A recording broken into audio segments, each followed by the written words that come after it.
오늘 말씀 보니까 예수님께서 예루살렘으로 입성하시는데 새 무리의 순종의 모습이 있었음을 발견하게 됩니다. 먼저는 누구냐면 제자들의 순종이 있었어요. 예수님께서 제자들에게 맞은편 마을로 가서 나귀 새끼를 끌고 오라, 오늘 본문 보니까 그렇게 이야기를 해요. 어떤 사람은 그래서 주님께서 나귀 새끼를 예약해 놓으셨나 보다, 이제 이렇게 이해하시는 분들도 있어요. 그래서 예약해 놓은 것을 찾아오라는 주님의 말씀으로 이해하는 사람들도 있어요. 그런데 이어지는 문맥을 보면 이게 무슨 예약된 것을 찾아오라는 것보다는 예수님께서 신적인 예지를 발휘하신 사건이라는 것을 알 수가 있어요. 왜냐하면 만약 예약이었으면 먼저 사람들을 찾아가서 예약한 거 찾겠습니다, 이렇게 지금 이야기를 했을 텐데, 그렇지 않고 다짜고짜 지금 나귀 새끼를 풀고 있거든요. 그러니까 이게 무슨 예약이라는 그런 측면에서 볼 것이 아니고, 이것은 하나님께서 그 말씀으로 그냥 예지하신 거예요. 미리 아시는 것으로 명령하신 거예요. 그렇기 때문에 나귀 새끼를 풀어라는 명령은 어떻게 보면 제자들에게 좀 당황스러운 명령일 수가 있어요. 왜요? 도둑으로 몰리고 오인될 수 있겠잖아요. 뭐 돈 주고 사오라는 것도 아니고 말이죠. 그런데 제자들은 예수님께서 너희가 그렇게 풀어올 때 사람들이 뭐라 그러면 주가 쓰시겠다 하라, 그러면 풀어줄 것이다, 너에게 그것을 줄 것이다 하는 그 말씀을 믿고 고지고대로 듣고 순종하는 거예요.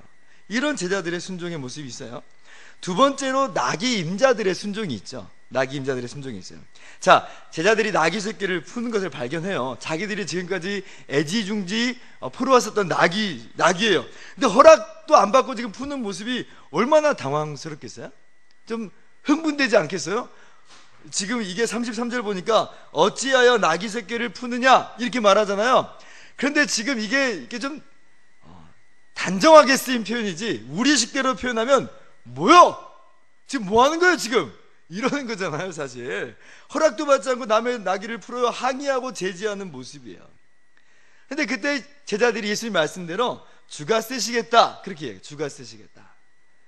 그러니까 어떻게 해요? 이 나귀 임자들이 순순히 순종하고 나귀 새끼를 보내줍니다. 이게 지금 예수님 믿으면 남의 것 함부로 손대도 된다는 그런 이야기가 아니에요. 무례해도 된다는 이야기가 아닙니다. 예수님의 예루살렘의 입성의 의미를 오히려 밝히 보여주는 그런 대목이에요. 예수님이야말로 모든 만물의 창조자가 되시고 나귀의 실제적인 주인, 임자들이 있지만 예수님이 정말 실제적인 주인, 우주 만물의 창조자, 참된 주인 되신다는 걸 보여주는 그런 맥락이고 문맥이에요. 그런데 아무튼지 간에 나귀 임자들은 이 나귀 새끼를 주님께 내어드리는 것으로 그렇게 순종의 모습을 보여줍니다. 그래서 어떤 사람들이 나귀 임자들이 드러나지 않았지만 아마 숨겨져 있는 예수님의 제자들 중에, 예수님을 믿는 무리들 중에 한 명이 아니었을까 이렇게 이해하는 분들도 있어요. 어쨌든 나귀 임자들의 순종을 통해서 예수님의 예루살렘 입성은 순조롭게 진행이 됩니다. 세 번째 순종이 있습니다. 나귀 새끼의 순종이 있어요. 나귀야 원래 사람들 짐승, 사람 태우라고 짐 실으라고 키운 짐승이죠. 그런데 이제 나귀 입장에서 보면 이것도 순종이라면 순종이 되지 않겠습니까? 예수님 참된 왕이시지만 섬김을 받으려 하는 것이 아니고 섬기러 오셨기 때문에 말이나 마차나 무슨 힘센 나귀를 타고 가시지 않아요. 나귀 새끼를 타세요. 나귀 새끼 입장에서는 좀 불만이 있을 수 있지 않겠어요? 말도 있는데, 마차도 있는데 왜 저예요? 아니 저기 건장한 나귀도 있는데 왜 저같이 볼품없는 연약한 그런 저를 타고 가십니까? 물론 이 맥락이 예수님이 겸손의 왕이시라는 것을 보여주는 맥락이지만 나귀 새끼 입장에서는 어떻게 보면 참 고단하고 힘든 모습일 수 있겠다는 생각을 해봐요. 30절 보니까 한 번도 사람을 태운 적이 없대요. 익숙치 않다는 거예요. 그만큼 어리다는 거예요. 그래서 예수님을 등에 싣고 가다가 힘들어서 털썩 주저앉든지 아니면 예수님을 털어버리려고 할 수 있었겠어요. 왜 하필 저예요? 저는 못해요. 저는 할 수 없어요. 여러 가지 이유로 그렇게 주저앉아 버릴 수 있겠지만, 그런데 이 나귀 새끼가요, 예수님이 예루살렘에 끝까지 모시고 갑니다. 끝까지 예루살렘에 입성하는 그 순간, 그 현장 가운데 끝까지 예수님을 모시고 예루살렘으로 들어가. 비록 익숙치 않지만 걸을 때마다 득이 뻐근하고 무겁기 그지없지만 묵묵하게 순종의 길을 가는 거예요. 이 나귀가 얼마나 감동이 돼요. 이 나귀 새끼가, 나귀도 아니고 나귀 새끼가 얼마나 감동이 돼요. 그래서 제가 이 나귀 새끼의 모습에 참 감동을 받는데 저만 감동된 게 아니었더라고요. 꿈이 있는 자유라는 찬양 앨범에 저같이 감동받은 사람이 있었어요. 행복한 낙이라는 노래가 있는데 이 가사가 그래요. 주님, 저는 그 행복한 낙이 되고 싶어요. 묶여있는 저를 풀어주세요. 세상의 욕심에, 죄에, 나 자신에 묶여있는 저를 풀어주세요. 그리고 주님을 섬기게 하세요. 주님을 등에 업고 살게 하세요. 그러면 세상은 나를 보지 않고 내 등에 업힌 주님을 보게 되겠죠? 주님, 저는 그 행복한 낙이 되고 싶어요 하는 그런 노래예요. 이런 순종의 사람이 되는 저와 여러분 되기를 바랍니다. 세 가지 순종이 있어요. 근데 또 말씀 보니까 이 세 무리의 순종과 더불어서 세 무리의 찬양의 모습도 있음을 또 발견하게 됩니다. 먼저는 제자들의 찬양이 있어요. 35절 36절이에요 한번 같이 읽어볼까요? 시작. 그것을 예수께로 끌고 와서 자기들의 겉옷을 나귀 새끼 위에 걸쳐놓고 예수를 태우니 가실 때에 그들이 자기의 겉옷을 길에 펴더라. 아멘. 예수님이 지금 나귀 새끼를 타고 예루살렘을 입성하십니다. 그런데 나귀 새끼를 타시는데 예수님이 나귀 새끼 하나 못 타시겠습니까? 타실 수 있죠. 그런데 말씀을 자세히 들여다보세요. 제자들이 예수님을 나귀 위에 태웠다 그렇게 이야기를 해요. 그리고 어떻게 태웠냐면 자기들의 겉옷을 나귀 위에, 그 새끼 위에 걸쳐놓고 예수님을 태웠다는 거예요. 자기들의 겉옷을 안장으로 만들어 놓고 예수님을 태우고요, 그리고 그 나귀가 걸어가는 길에 자기들의 겉옷을 깔아놓으면서 예수님의 그 가시는 길을 그렇게 동참하고 있다는 것을 그렇게 이야기하고 있는 거죠. 제자들의 찬양입니다. 제자들은 예수님이 누구신 줄 아는 거예요. 비록 눈으로 보기에는 보잘것없는 갈릴리 한 청년에 불과하지만 이분이야말로 정말 성경이 약속한 메시아고 이분이야말로 참된 구원자가 되시며 우리의 왕이 된다는 사실을 아는 거예요. 그러니까 자기들의 겉옷을 바닥에 깔고 있는 극도의 이 경배의 모습을 보여주고 있는 거죠. 그런데 사실 제자들의 겉옷이 얼마나 참 볼품없습니까? 그들 입장에서는 극도의 경의를 표하는 모습이지만 사실 예수님 입장에서 보면 그들의 겉옷이 무슨 의미가 있습니까? 황금 안장이라고 해도 예수님께 부족할 텐데 떼꾸정물이 줄줄 흐르는 먼지 범벅이 된 그들의 겉옷이 무슨 예수님께 대단한 찬양이 되겠고 대단한 경배가 되겠습니까? 그런데 주님 그 겉옷 위를 오르세요.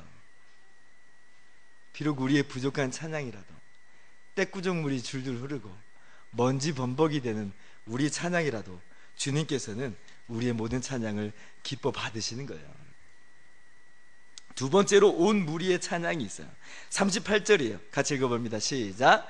이르되 찬송하리로다 주의 이름으로 오시는 왕이여 하늘에는 평화요 가장 높은 곳에는 영광이로다 하니.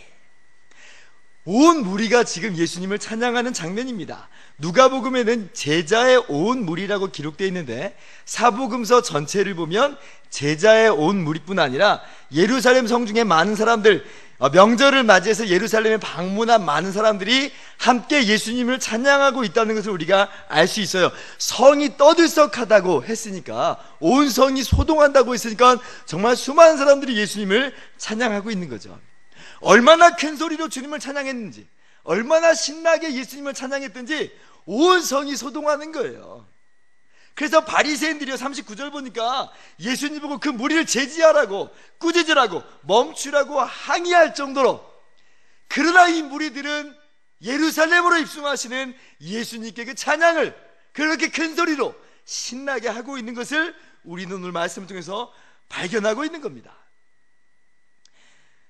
여러분, 예수님께는 과분한 찬양이란 있을 수 없어요. 이렇게 온 성이 떠들썩하게 예수님을 찬양한다고 해서 그것이 예수님께 과분하겠습니까? 아니에요. 우리가 어떻게 주님을 높이든지 주님께는 항상 부족한 찬양일 따름입니다. 다윗은 이 사실을 잘 알고 있었죠. 하나님의 언약궤가 예루살렘으로 들어갈 때 다윗이 어떻게 해요? 하나님 앞에서 춤을 추는데 뛰놀면서 있는 힘을 다해서 춤추면서 하나님을 찬양합니다. 왕이잖아요. 언뜻 보면 천박하게 보이지 않겠어요? 왕의 신분을, 왕의 채통을 지키십시오, 주변에 그렇게 말할 법하지 않겠어요? 오죽하면 그 아내가 되었던 미갈이라는 그 여인이 그 다윗이 돌아왔을 때 천박하게 자기 몸을 드러냈다고 그렇게 비웃는 장면을 보게 됩니다. 채통을 지키셔야지 뭐 하는 짓이에요? 그랬던 거예요.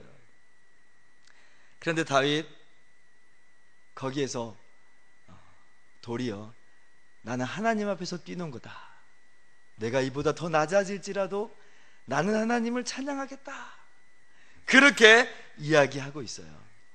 주님께 과분한 찬양 그런 건 없어요. 만입으로 주님을 찬양한다고 해도 주님께는 부족할 따름이에요. 예루살렘이 온통 소동한다고 해서 멈춰야 되겠나요? 그러지 않아요. 주님은 해 뜨는 데부터 해 지는 데까지 찬양받기 합당하신 분이에요. 주님은 영원부터 영원까지 찬양받기 합당하신 분이에요. 그러한 찬양으로 주님께 영광 돌리며 경배하는 저와 여러분 되기를 바랍니다. 세 번째는 돌들의 찬양이 있어요. 40절 말씀이요. 한번 같이 읽어봅니다. 시작. 대답하여 이르시되 내가 너희에게 말하노니 만일 이 사람들이 침묵하면 돌들이 소리 지르리라 하시니라. 주님이 찬양받기 합당하신다는 것을 비유적으로 시적으로 표현했다 그렇게 생각할 수 있습니다. 그런데 저는 또 이 말씀이 마음에 와닿았어요. 이 말씀이 마음에 와닿았어요. 왜냐하면 사실 제자들의 찬양, 온 무리의 찬양이 그렇게 오래가지 못해요.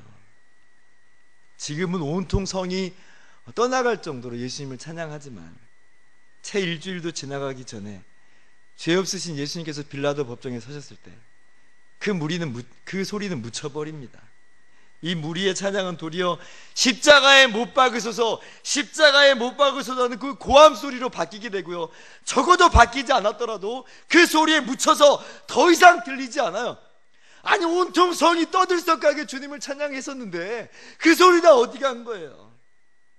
폭도들의 고함 소리에 그들의 찬양은 온데간데 없이 묻혀버렸습니다. 제자들 다 침묵하고 주님 떠나고 심지어 부인하고 저주하는 소리로 바뀌어버립니다. 죽음의 위협 때문에, 신변의 안전 때문에.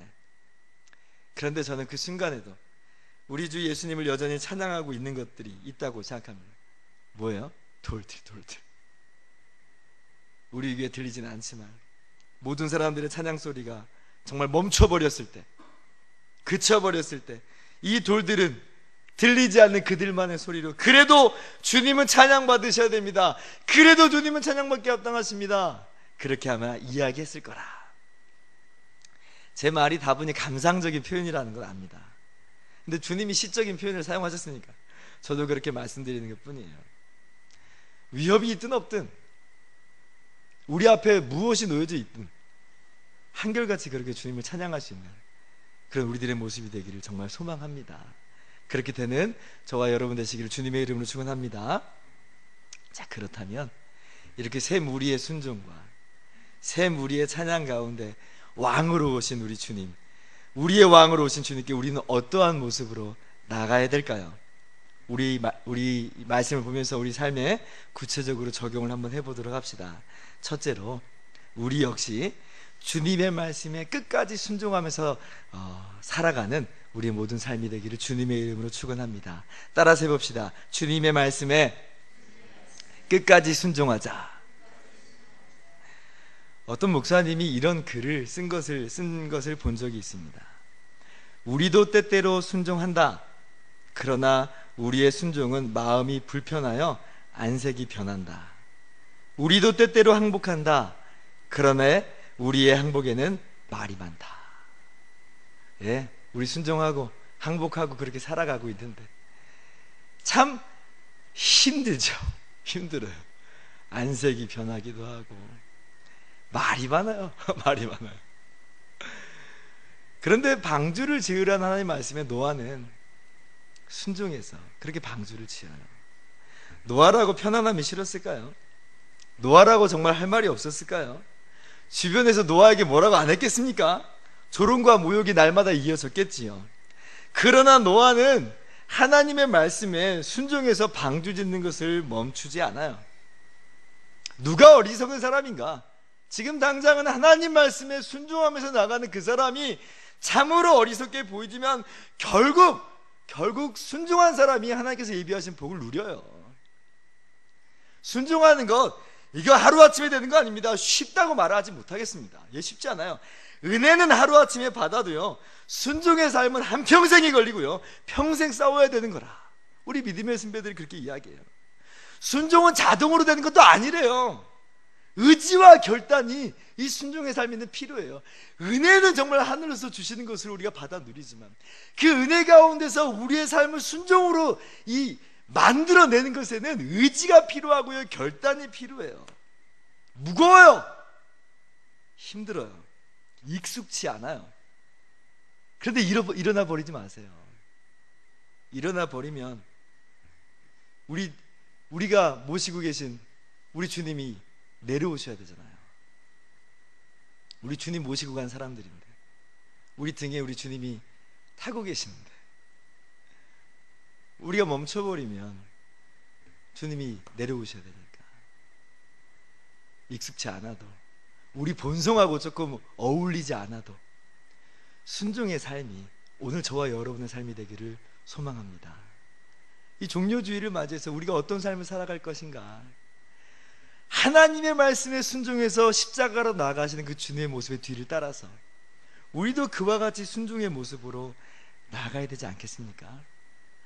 더군다나 주님께 말할 수 없는 은혜를 받았고 구원을 받았고 하나님의 자녀가 되었으므로 어떻게 보면 기꺼이 이 순종의 길을 걸어갈 수 있지 않겠습니까? 십자가에 달리신 주님 바라보면서 그 은혜를 기억하면서 오늘도 순종의 길을 묵묵히 감당해 나가시는 저와 여러분 되기를 소망합니다. 두 번째로 우리가 어떤 삶을 살아가야 되겠냐 하면 우리 왕 되신 주님께 끝까지 찬양하는 우리의 삶을 살아가야 되겠습니다. 오늘 이 시간 이 땅에 오신 예수님, 우리를 위해서 십자가를 지신 예수님을 똑바로 바라봅시다. 그 십자가는 사실 우리가 짊어져야 되는 십자가였어요. 예수님께서 십자가에 달리셨을 때 나의 하나님, 나의 하나님 어찌하여 나를 버리셨나이까 라고 그 외치셨을 때 그 외침은 우리의 외침이 됐어야 돼요. 지옥불에서 영원한 형벌의 현장에서 어찌하여 나를 버리셨나이까, 어찌하여 나를 버리셨나이까 그렇게 부르짖는 것이 우리들의 부르짖음이어야 됐어요. 하늘의 진노와 육체의 고통 우리가 감당해야 되는 거였지만 그 모든 것들이 예수님의 그 연약한 한 몸에 쏟아져 부어집니다. 그런데 주님께서 끝까지 포기하지 않으시잖아요. 인자가 온 것은 섬김을 받으려 함이 아니요 도리어 섬기려 하고 자기 목숨을 많은 사람의 대속물로 주려 함이니라. 아까 영상에도 잠깐 봤듯이 주님이 십자가로 그 손을 어떻게 보면 바들바들 떨면서 그 십자가로 나가는 모습을 보잖아요. 아마 그러셨을 거예요. 십자가로 그 십자가의 형벌과 그 십자가의 진노가 얼마나 정말 끔찍하고 얼마나 주님의 영혼을 힘들게 했든지, 저 주님마저 그 잔을 내게서 옮겨달라고 기도할 정도라고 한다면 그 크기를 짐작할 수 있겠잖아요. 그런데 주님은 그것을 위해서 이 땅에 오셨고 지금 오늘 예루살렘에 들어가는 그 현장도 사실은 죽으러 들어가는 거잖아요. 주님 예루살렘으로 들어가는 길을 외면하지 않았습니다. 주님 예루살렘으로 들어가는 길을 마다하지 않아요. 그리고 그 길을 걸어가세요. 그리고 그 은혜로, 그 십자가의 피로 우리가 구원을 받았어요. 그러므로 우리의 삶의 모습을, 우리를 위해서 끝까지 포기하지 않고 그 구원의 길을 걸으셨던 주님을 우리도 영원부터 영원까지 찬양하는 우리들의 모습이 돼야 되는 거예요. 제자들은, 무리들은 이 사실을 잘 알지 못한 채 주님을 찬양했어요. 그러나 우리는 예수님께서 예루살렘에 들어오시는 이것이 무엇을 의미하는지 잘 알고 있어요. 그렇다면 이제 찬양의 순서는 바로 저와 여러분이 돼야 됩니다. 그리고 그 이전의 사람들보다 훨씬 더 큰 소리로 주님을 높여야 되는 거예요. 왜요? 우리는 알잖아요. 그 사랑을 받았고 그 사랑을 누리고 있으므로. 돌들에게 순서를 양보하지 마십시오. 돌들에게 그 순서를 넘겨주지 마세요. 우리가 주님을 찬양하지 않으면 돌들이 소리 지를 거예요. 그거 뺏겨서는 안 되겠죠. 돌들이 찬양하기 전에 우리가 우리를 구원하신 주님께 감사와 찬양으로, 정말 그 어떤 찬양으로도 주님의 그 영광을 비길 수 없지만, 우리의 작은 입술이지만, 작은 몸뚱아리지만 그렇게 하나님을 찬양하는 삶으로 살아가는 저와 여러분 되기를 주님의 이름으로 축원합니다. 말씀을 마치도록 하겠습니다. 종교개혁자 마틴 루터가 이렇게 이야기했습니다. 빨래를 짜보아라, 물이 나올 것이다. 성경을 짜보아라, 그러면 피가 나올 것이다. 구약을 짜면 제물의 피가 나오고 신약을 짜면 예수 그리스도의 피가 나올 것이다. 성경에서 피를 보지 못하면 영적 장님이다, 그런 말을 합니다. 18세기 영국의 찬송의 아버지라 일컫는 아이작 와츠 목사님이 어느 날 자신에게서 끓어오르는 죄성을 발견을 합니다. 벌레만 또 못하게 여겨질 때가 있잖아요. 스스로 이 벌레만 또 못한 사람. 그런데 그 순간 그렇게 못난 벌레만 또 못한 죄덩어리 같은 이 자기 자신을 구원하시려고 예수님 십자가에 못 박겠다고 생각하니까 기가 막히게 들어요. 내가 뭔데 예수님 십자가를 짊어지시는 거예요? 그러면서 한없이 눈물이 쏟아졌습니다. 그리고 그때 지었던 찬송시가 이거예요. 찬송가 143장 웬 말인가 날 위하여. 주 돌아가셨나 이 벌레 같은 날 위에 큰 해 받으셨나. 5절이에요. 늘 울어도 눈물로써 목 아플 줄 알아. 몸밖에 드릴 것 없어 이 몸 바칩니다.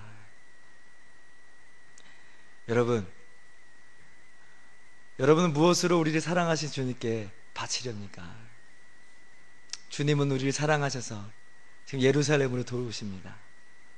그리고 고난의 십자가를 주저하지 않고 오르십니다. 그 큰 사랑으로 우리를 사랑하신 그 주님께 우리는 어떠한 모습으로 나아가시겠습니까? 힘들다고 주저앉아 버리시겠습니까? 아니요. 왜 하필 접니까? 그게 아니고요. 저를 써주셔서 감사합니다. 저 같은 사람 써주셔서 정말 감사합니다. 그렇게 순종하면서 나아가시는, 그리고 저의 작은 입술이지만, 작은 몸뚱아리지만 주님, 저의 찬양을 받아 주옵소서. 어떠한 상황이든지 어떠한 환경 앞에서든지 주님을 찬양하기를 멈추지 않는 저와 여러분 되기를 주님의 이름으로 축원합니다. 기도하겠습니다.